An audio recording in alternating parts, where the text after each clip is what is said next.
សូមគោរពជំរាបសួរសាជាថ្មីសម្ដេចទ្រង់ឯកឧត្តម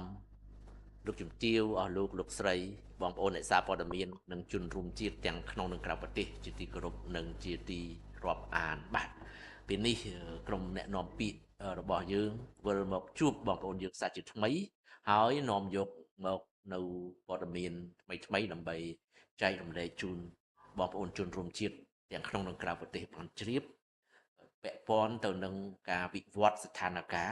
នៅក្នុងអំឡុងពេលនៃការអនុវត្តបទឈប់បាញ់រវាងកងទ័ពកម្ពុជានិងថៃជាបឋមខ្ញុំសូមជូនវេទិកាទៅឯកឧត្តមជុំសុនារីអ្នកនាំពាក្យក្រសួងការបរទេសនិងសហប្រតិបត្តិការអន្តរជាតិបាទដើម្បីជម្រាបជូនបងប្អូនយើងជាមុនបាទសូមអញ្ជើញឯកឧត្តមបាទសូមអរគុណឯកឧត្តមអ្នកនាំពាក្យរបស់រាជរដ្ឋាភិបាលនិងសូមជម្រាបសួរសាជាថ្មីម្ដងទៀតចំពោះបងប្អូនអ្នកសារព័ត៌មាននិងសាធារណជនទាំងអស់សម្រាប់រសៀលនេះខ្ញុំនឹងជម្រាបជូនអំពីការបកស្រាយបំភ្លឺរបស់កម្ពុជាចំពោះការលើកឡើងមួយចំនួនរបស់ថៃខ្ញុំសូមធ្វើការស្រាយបំភ្លឺមួយចំនួនដោយខាងក្រោមនេះចំពោះការលើកឡើងមួយចំនួនក្នុងពេលថ្មីនេះរបស់មន្ត្រីជាន់ខ្ពស់ក្រសួងការបរទេសថៃទី1ការចោទប្រកាន់អំពីការប្រើប្រាស់ពលរដ្ឋស៊ីវិលជាខែលកម្ពុជាសូម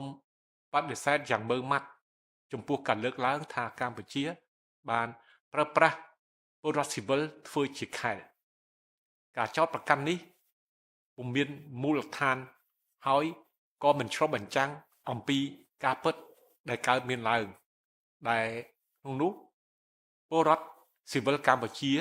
បានស្នាក់នៅទីនោះតាំងពីយូរលង់មកហើយដែលតាមការពិតគឺជាជនរងគ្រោះនៃសកម្មភាពយោធាជាឯកតោភាគីរួមមានទាំងការដាក់លួចបន្លានិងរនាំងរបាំងដែលរារាំងមិនឲ្យពួកគាត់ចូលទៅកាន់លំនៅឋានហើយនិងកសិដ្ឋានរបស់គាត់ទី2ការចោទប្រកាន់អំពីការដាក់មីនថ្មីកម្ពុជាបានធ្វើការបដិសេធការចោទប្រកាន់នេះជាច្រើនដងរួចមកហើយនៅពេលនេះសូមគូបញ្ជាក់ជាថ្មីម្ដងទៀតថាកម្ពុជាពុំបានដាក់មីនប្រឆាំងមនុស្សថ្មីសោះឡើយក្នុងកម្ពុជាដែលជាប្រទេសមួយក្នុងចំណោមបណ្ដាប្រទេសនៅលើពិភពលោកដែលរងផលវិបាកដោយសារគ្រាប់មីនគឺពុំមានគោលនយោបាយហេតុផលឬក៏ផលប្រយោជន៍អ្វីមួយក្នុងការប្រើប្រាស់អាវុធប្រកបដោយគ្រោះថ្នាក់នេះឡើយឧបទ្ទវហេតុដែលកើតមានឡើងគឺជាផលវិបាកនៃគ្រាប់មីនដែលនៅសេសសល់តាំងពីចំនួនប្រដាប់អាវុធក្នុងរយៈកាលរាប់ទសវត្សរ៍កន្លងមកនេះហើយដែលរហូតដល់ពេលនេះនៅតែបន្តចោទជាគ្រោះថ្នាក់សម្រាប់ពលរដ្ឋស៊ីវិលនៅទាំងសងខាងព្រំដែនទី3ការលើកឡើងអំពីការរំលោភសិទ្ធិមនុស្សកម្ពុជាសូមអះអាងជាថ្មីម្ដងទៀតនៅការគោរពដ៏ពេញលេញរបស់ខ្លួនចំពោះធម្មនុញ្ញអង្គការសហប្រជាជាតិហើយនឹងបណ្ដាសន្ធិសញ្ញាសិទ្ធិមនុស្សអន្តរជាតិដទៃទៀតដែលកម្ពុជាគឺជារដ្ឋភាគីកម្ពុជាបដិសេធយ៉ាងដាច់អហង្ការនៅការលើកឡើងអំពីការរំលោភហើយសូមគូសបញ្ជាក់ថាកម្ពុជាបានធ្វើការងារជាប់ជាប្រចាំក្នុងកិច្ចសហប្រតិបត្តិការដ៏ជិតស្និទ្ធជាមួយនឹងប្រព័ន្ធអង្គការសហប្រជាជាតិហើយនឹងបណ្ដាដៃគូអន្តរជាតិដើម្បីពង្រឹងការលើកស្ទួយហើយនឹងការការពារសិទ្ធិមនុស្សទី4សារៈសំខាន់នៃការបន្ធូរបន្ថយភាពតានតឹងកម្ពុជាសូមគូសបញ្ជាក់ ជាថ្មីម្ដងទៀតអំពីសារៈសំខាន់នៃការកាត់បន្ថយភាពតានតឹងហើយនឹងការចូលរួមរបស់កម្ពុជាប្រកបដោយស្ថាបនានៅក្នុងន័យនេះកម្ពុជានៅតែមានការតាំងចិត្តគោរពទៅតាមបទឈប់បាញ់ដែលបានឯកភាពគ្នានៅពុត្រាចាយាថ្ងៃទី28ខែកក្កដាឆ្នាំ2025ហើយនឹងកិច្ចប្រជុំវិសាមញ្ញរបស់គណៈកម្មការកិច្ចការព្រំដែនទូទៅនៅកូឡាឡាំពួរថ្ងៃទី7ខែសីហាឆ្នាំ2025កម្ពុជាអះអាងជាថ្មីម្ដងទៀតនៅការតាំងចិត្តក្នុងការដោះស្រាយដោយសន្តិវិធីនៅជំហរខុសគ្នាការគោរពចំពោះច្បាប់អន្តរជាតិការលើកស្ទួយទំនាក់ទំនងជាអ្នកចិត្តខាងជាមួយនឹងគោលដៅធានានៅស្ថិរភាពហើយនឹងសន្តិសុខនៅតាមបណ្ដោយព្រំដែនកម្ពុជាថៃ I would like to make the following clarification on certain allegations recently made by senior officials of Thai Ministry of Foreign Affairs. First, accusation of using civilians as human shields. Cambodia firmly rejects the allegation that Cambodia uses civilians as human shields. Such accusations are unfounded and misrepresent the reality on the ground, where Cambodian civilians have long resided and are in fact the victims of unilateral military action, including the laying of barbed wire and barricades that prevent them from accessing their homes and farmland. Second, accusation of new mine planting. Cambodia has refuted this accusation many times and now reiterates once again that it has not laid new anti-personnel mines. As one of the most mine-affected countries in the world, Cambodia has no policy, rationale, or interest in the use of such dangerous weapons. Any tragic incidents that may occur are the result of remnants of mines from past decades of armed conflict, which continue to pose danger to civilians on both sides of the border. Third, allegation on human rights violations. Cambodia reaffirms its full adherence to the UN Charter and all core international human rights treaties, to which Cambodia is a state party. Cambodia categorically rejects allegations of violations and underscores that Cambodia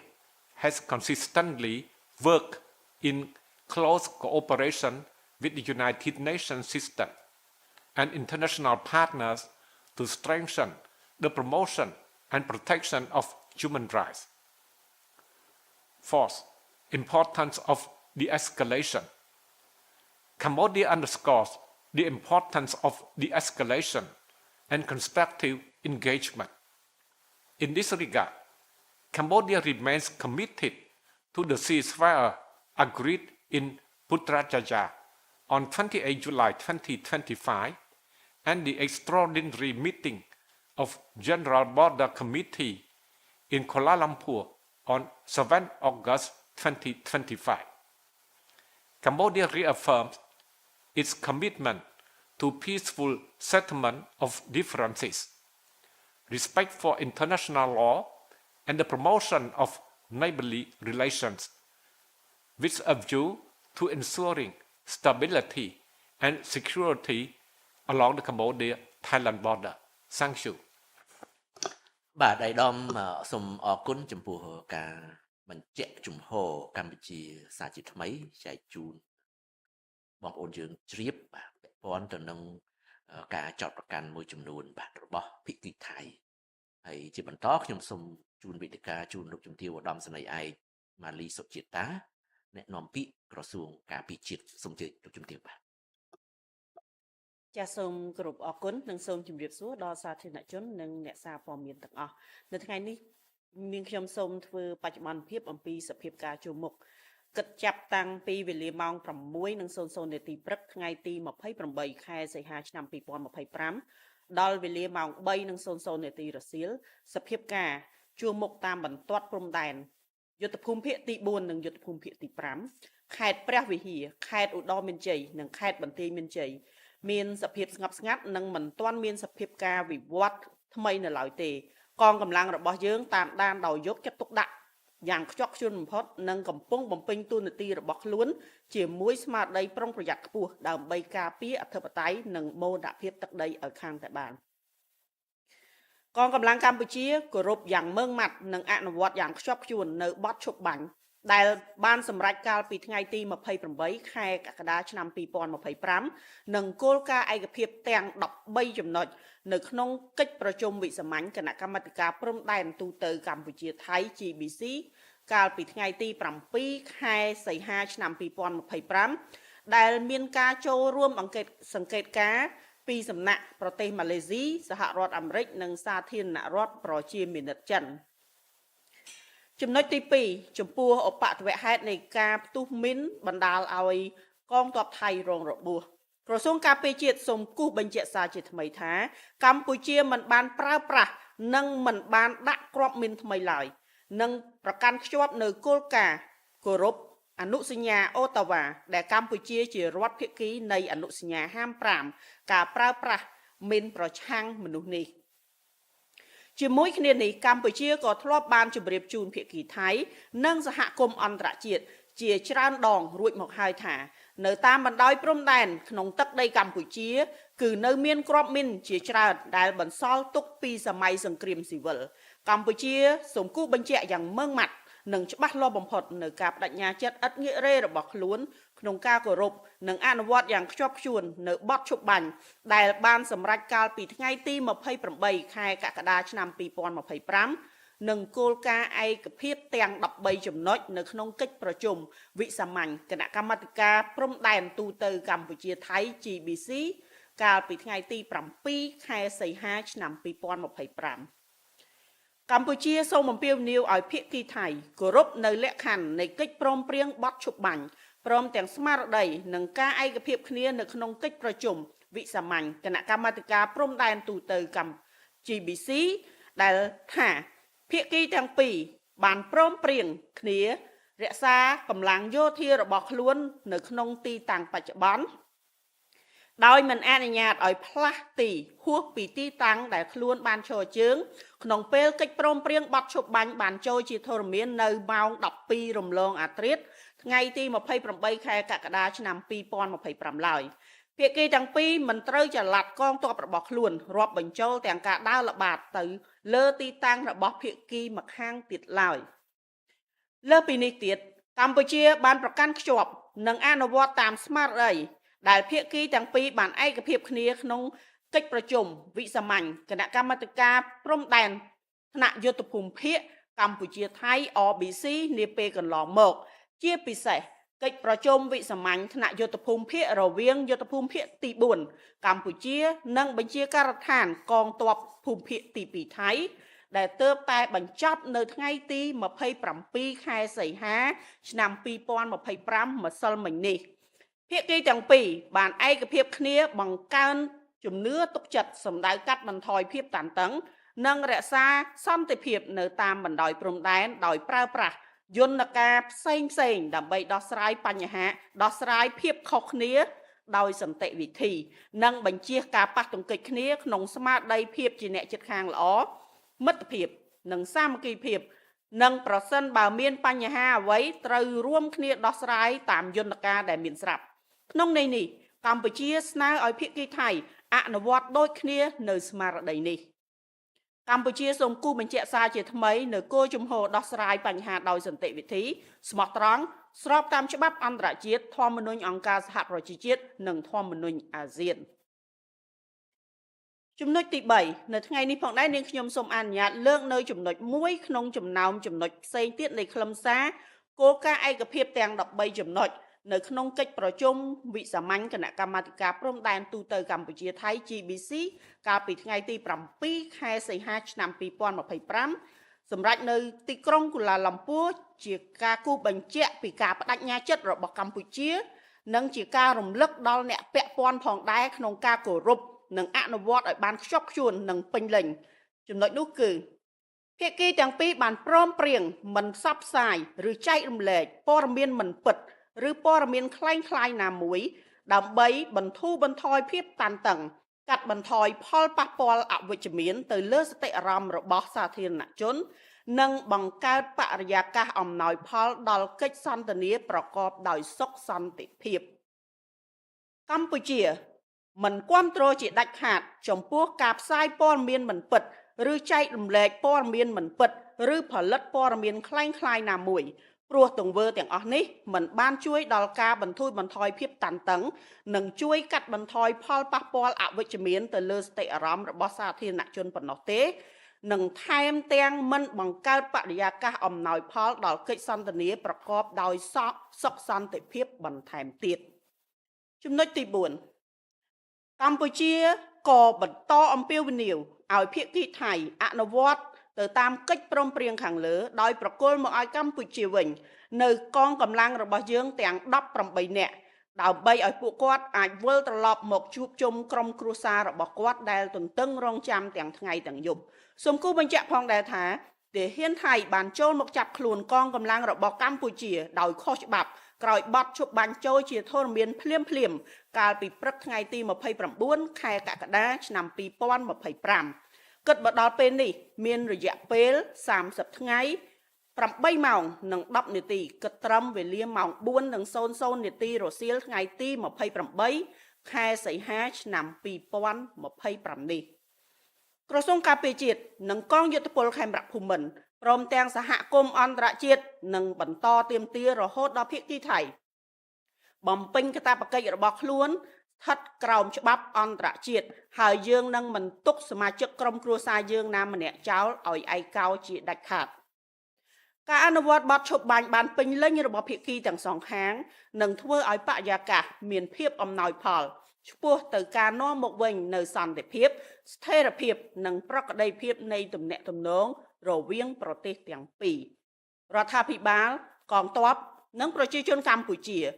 រួមគ្នាជាធ្លុងមួយក្នុងការការពារទឹកដីសេចក្តីថ្លៃថ្នូរនិងអធិបតេយ្យភាពរបស់ខ្លួនយ៉ាងម៉ឺងម៉ាត់ច្បាស់លាស់ជាទីបំផុត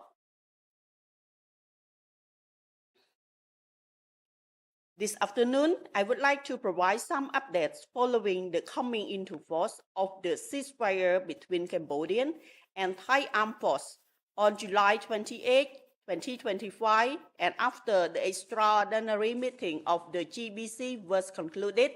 on August 7, 2025 as of today. First, starting from 6 a.m. of 28 August 2025 up to 3 p.m. this afternoon, the situation at the front line, Military Region 4 and 5 in Preah Vihear, Udon Minjay and Banteay Minjay province are currently calm with no new development reported yet. Our military force stands strong and are performing their duty with full vigilance in defending the country's sovereignty and territorial integrity at all costs. Cambodian armed forces firmly respect and strictly implement the ceasefire reached on 28 July 2025, as well as the 7-point agreements adopted at the extraordinary meeting of the Cambodia-Thailand General Border Committee GBC on 7 August 2025, under observation of Malaysia, the United States of America, and the People's Republic of China. Second, on the mine explosion incident that resulted in injury to Thai soldiers, the Ministry of National Defense of Cambodia reaffirmed that it has not used or placed any new landmine and remained fully committed to the Ottawa Convention on the prohibition of anti-personal mines, to which it is a state party. Furthermore, Cambodia has reminded Thailand and the international community on multiple occasions that the area in Cambodia's territory along the border still has explosives, which are the remnant of the post-civil war. Cambodia reiterates its firm, clear-cut, and unwavering commitment to respect and strictly implements the ceasefire agreement achieved on July 28, 2025, and the certain point agreements reached during the extraordinary meeting of Cambodia, Thailand General Border Committee, GBC, on August 7, 2025. Cambodia called on Thailand to honor all terms and conditions stipulated in the ceasefire agreement, as well as the spirit and agreement during the extraordinary GBC meeting, which stipulate that both sides agree to maintain current troops deployments without further movement, as it is at the time ceasefire reached at 24 hours local time on July 28, 2025. There shall be no troop movements, including patrol toward the other side position. In addition, Cambodia reiterates its firm and unequivocal commitment to upholding the spirit of consensus agreed by both parties in the recent extraordinary meeting of the OBC. Particularly, the extraordinary meetings of the OBC between the Fourth Military Region of Cambodia and the Second Army Area of Thailand concluded on August 27, 2025, which both parties agree to increase confidence, to de-escalate tension, and maintain peace along the border using all necessary mechanisms to resolve differences peacefully and avoid clashes in the spirit of good neighborliness, friendship, and solidarity, and on the occasion when problems arise. Both parties shall work together to resolve them through existing mechanisms. In this case, Cambodia urged that Thailand adhere to the same spirit. Cambodia reaffirmed its stand to resolve the issue peacefully, in good faith, in accordance with international law, the UN Charter, and the ASEAN Charters. Third, today, I would like to reiterate to all relevant parties one point among the 13-point agreements reached at the extraordinary meeting of the General Border Committee on August 7, 2025 in Kuala Lumpur. Both sides agreed to refrain from disseminating false information and fake news in order to de-escalate tension, mitigate negative public sentiment, and foster an environment conducive to peaceful dialogues. Cambodia absolutely does not support the dissemination of false information, sharing or producing any fake news, as such action not only do not help arrest the tension and reduce negative impacts on public sentiment, but also do not create an environment conducive to further peaceful dialogue. 4. At the same time, Cambodia continues to call on the Thai side to implement the above agreement and return 18 of our military personnel to Cambodia so they can reunite with their family who have been waiting days and nights for their return. It is also important to note that Thai soldiers illegally captured this Cambodian military soldier immediately right after the ceasefire took effect on the morning of 29 July 2025. As of 4 p.m. on 28 August 2025, their detention has lasted 30 days, 8 hours, and 10 minutes. The Ministry of National Defense, the Royal Cambodian Armed Forces, and the international community will continuously demand that Thailand uphold its application under international law. We wish to underscore that we will never abandon or leave any one of our family's members behind. Full implementation of the ceasefire by both sides will create a favorable atmosphere for restoring peace, stability, and normalcy to the relationship between our two countries. The royal government, the armed force, and the people of Cambodia stand firmly, united, and resolutely determined to defend our territorial integrity, national sovereignty, and dignity. Som Akun, thank you. បាទសូមអរគុណលោកជំទាវអ្នកនាំពាក្យក្រសួងការពារជាតិបាទដែលបានធ្វើបច្ចុប្បន្នភាពជូនបងប្អូនយើងជ្រាបទាំងក្នុងនិងក្រៅប្រទេសបាទមុនបិទបញ្ចប់សន្និសីទសារព័ត៌មាន briefing របស់យើងនៅពេលនេះខ្ញុំសូមបញ្ជាក់ជូនប្រជាពលរដ្ឋខ្មែរនិងអ្នកសារព័ត៌មានជាតិអន្តរជាតិជ្រាបថាគិតមកទល់នឹងថ្ងៃនេះកិច្ចព្រមព្រៀងឈប់បាញ់រវាងកងទ័ពកម្ពុជាថៃត្រូវបានអនុវត្តគម្រប់1ខែគត់គិតពីថ្ងៃ28ខែកក្កដាដល់ថ្ងៃ28ខែសីហាឆ្នាំ2025ក្នុងអំឡុងពេលនេះកម្ពុជាគោរពកិច្ចព្រមព្រៀងបានយ៉ាងល្អដោយអនុវត្តយ៉ាងម៉ឺងម៉ាត់បំផុតនៅគ្រប់ចំណុចទាំងអស់ដែលបានព្រមព្រៀងគ្នាការផ្ដល់តម្លៃដល់កិច្ចព្រមព្រៀងឈប់បាញ់ឆ្លុះបញ្ចាំងអំពីការផ្ដល់តម្លៃដល់ជីវិតមនុស្សនិងពីបេះដូងស្រឡាញ់សន្តិភាពរបស់ថ្នាក់ដឹកនាំកម្ពុជានិងប្រជាពលរដ្ឋរបស់ខ្លួននេះសបញ្ជាក់ឲ្យឃើញថាមិនត្រឹមតែនិយាយតែពាក្យសម្ដីប៉ុណ្ណោះទេប៉ុន្តែកម្ពុជាបានបង្ហាញឲ្យឃើញជាក់ស្ដែងពីភាពបរិសុទ្ធនិងស្មោះត្រង់ចំពោះបុព្វហេតុសន្តិភាពនិងភាពសុខសាន្តរបស់ប្រជាពលរដ្ឋយ៉ាងពិតប្រាកដហើយដែលត្រូវបានទទួលស្គាល់យ៉ាងទូលំទូលាយទាំងក្នុងក្របខ័ណ្ឌជាតិនិងអន្តរជាតិជាក់ស្ដែងនៅក្នុងសារលិខិត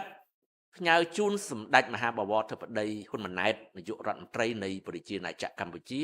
ចុះថ្ងៃទី20ខែសីហាឆ្នាំ2025ហើយដែលទើបតែត្រូវបានសម្ដេចធិបតីផ្សព្វផ្សាយជាសាធារណៈកាលពីយប់ថ្ងៃ27ខែសីហាម្សិលមិញអាដាមដូណាល់ J. Trump ប្រធានាធិបតីសហរដ្ឋអាមេរិកបានបញ្ជាក់ថា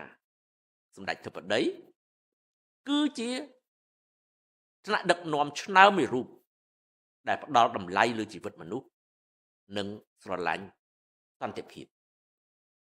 ការវាយតម្លៃបែបនេះបានធ្វើឡើងបន្ទាប់ពីឯកឧត្តមប្រធានាធិបតីបានដឹងអំពីប្រវត្តិសាស្ត្រនិងវប្បធម៌សម្បូរបែបរបស់កម្ពុជាជាពិសេសបន្ទាប់ពីបានសន្ទនាតាមទូរស័ព្ទជាមួយនឹងសម្ដេចធិបតីហ៊ុនម៉ាណែតក្នុងកិច្ចខិតខំប្រឹងប្រែងស្វះស្វែងរកបទឈប់បាញ់ជាមួយនឹងប្រទេសថៃសូមបញ្ជាក់ជូនដែរថាទឹកចិត្តស្រឡាញ់សន្តិភាពនិងការផ្ដល់តម្លៃដល់ជីវិតមនុស្សរបស់ថ្នាក់ដឹកនាំកម្ពុជាបានស្ដែងយ៉ាងច្បាស់រួចទៅហើយតាមរយៈការតស៊ូរំដោះជីវិតប្រជាពលរដ្ឋខ្មែររាប់លាននាក់ចេញពីសេចក្តីស្លាប់នៃរបបបល្ល័ង្កពូជសាសន៍ប៉ុលពតនិងការកសាងបានសន្តិភាពតាមរយៈនយោបាយឈ្នះឈ្នះរបស់សម្ដេចអគ្គមហាសេនាបតីតេជោហ៊ុនសែនអតីតនាយករដ្ឋមន្ត្រីកម្ពុជាប្រពៃណីដ៏ល្អនេះត្រូវបានបន្តដោយសម្ដេចមហាបវរធិបតីហ៊ុនម៉ាណែតនាយករដ្ឋមន្ត្រីបច្ចុប្បន្នហើយដែលបានស្ដែងឲ្យឃើញច្បាស់តាមរយៈការគោរពកិច្ចព្រមព្រៀងឈប់បាញ់ប្រកបដោយការអត់ធ្មត់ប៉ុន្តែមានការទទួលខុសត្រូវខ្ពស់ក្រោមស្មារតីស្រឡាញ់សន្តិភាពនិងផ្ដល់តម្លៃដល់ជីវិតមនុស្ស